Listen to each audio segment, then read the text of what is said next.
eu sou o Luiz. Galera, tô aqui pra trazer uma série super épica para você que quer começar seu survival.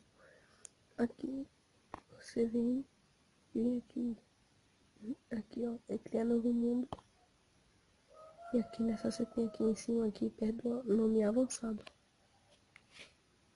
Mentira! Você bota aqui, bota avançado, tem que ser no infinito.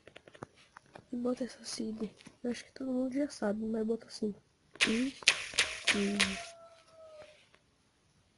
Pronto. E cria. Essa seed tem 3 vilas. Vila e as 3 tem ferreiro. Ela carregar aqui. Assim que você carregar já tem um ferreiro aqui. Deixa eu ver um negócio aqui, abaixar a renderização, porque senão o meu vai travar. Tem esse primeiro vila aqui. Já tem esse ferreiro. 2 espadas de ferro, 4 maçã e 9 bolsas de tinta. Deixa eu ver. Aí você vem aqui, ó, pro lado do pântano. Vai, segue reto. Tá, poxa.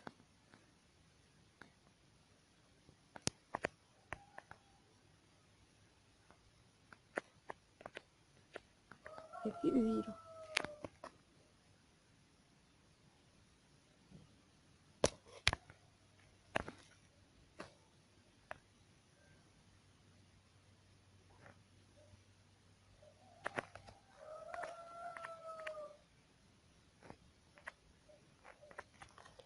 Aqui já tem outra vila.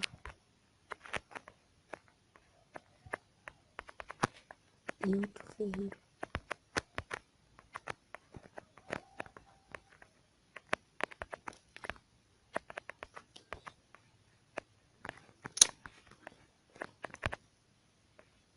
Quase full.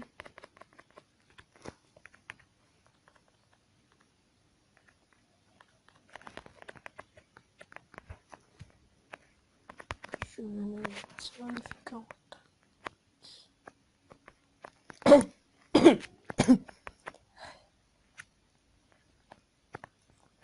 Você pega aqui, ó, esse lugar e vem